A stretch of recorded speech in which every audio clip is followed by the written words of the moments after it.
पुढची एक मोठी बातमी, राज्यातील शासकीय कंत्राटदारांनी राज्याच्या विविध विकास कामांमध्ये महत्त्वपूर्ण योगदान दिलंय।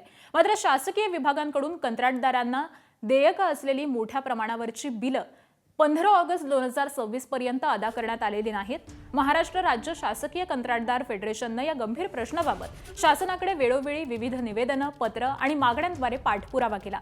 त्याचबरोबर प्रलंबित बिलांचा प्रश्न सोडवण्यासाठी संबंधित विभागाचे मंत्री आणि वरिष्ठ अधिकाऱ्यांचं लक्ष वेधलं।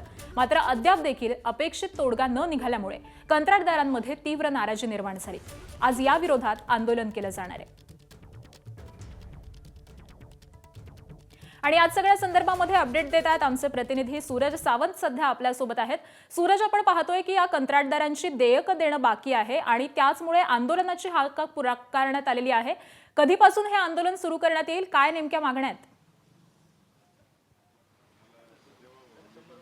नक्कीच आकांक्षा, खरं तर आजपासूनच आंदोलनाची हाक ही देण्यात आलेली आहे। विविध शासकीय विभागांमधील जवळपास 86,000 कोटीहून अधिक जी देयक बिलं आहेत ही प्रलंबित आहेत आणि त्याच विरोधात अनेकदा पाठपुरावा शासन दरबारी करून देखील, पालकमंत्री असतील किंवा इतर मंत्र्यांकडे करून देखील ही देयकं त्यांना मिळालेली नाही आहेत आणि त्यामुळेच कुठेतरी आंदोलनाची हाक ही यांनी देण्यात आलेली आहे। माझ्यासोबत फेडरेशनचे उपाध्यक्ष किसन पानसरे सर आहेत। सर, नेमकं किती देयक ही बाकी आहेत, आपल्याला स्वतःला कुठलं कॉन्ट्रॅक्ट मिळालेलं होतं आणि त्यातले किती पैसे आपल्याला मिळालेत आणि किती प्रलंबित आहेत?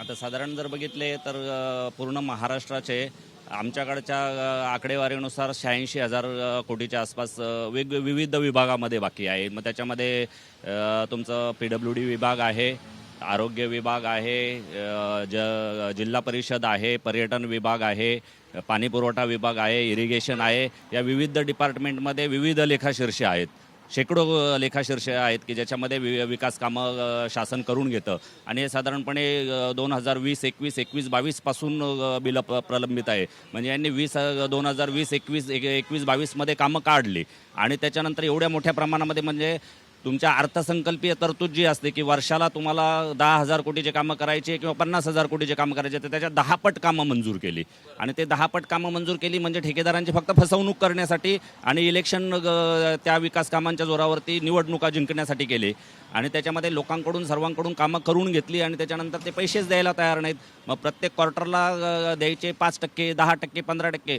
म्हणजे गव्हर्नमेंट तुमच्या ठेकेदारांचे पैसे बिनव्याजी वापरत आहेत।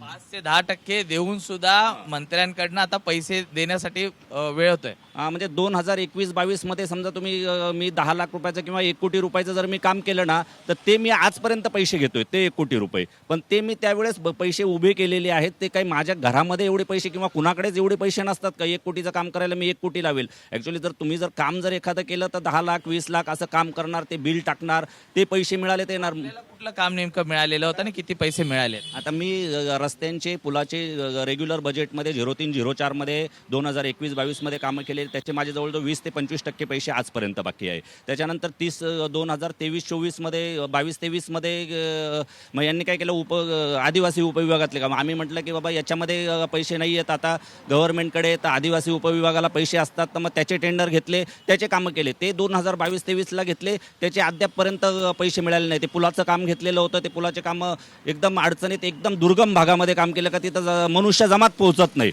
अशा ठिकाणी वाड्यापाड्यांवरती पुलाचं काम केलेलं आहे, ते आजपर्यंत त्याचे पैसे मिळालेले नाही आहेत। जवळजवळ त्याचे माझे 40 ते 45 लाख रुपये आजपर्यंत बाकी आहे। मग त्याच्यामध्ये म्हटलं आता याच्यामध्ये पण पैसे मिळत नाही, काय करावं, तर मग मी बिल्डिंगचं काम घेतलं। या सगळ्या पैशांचा जो व्यवहार होता यामध्ये कुठेतरी टेबला खालण्याच्या पण गोष्टी होत असतात, ते देऊन सुद्धा जर तुम्हाला पैसे मिळत नाहीत असं वाटतं?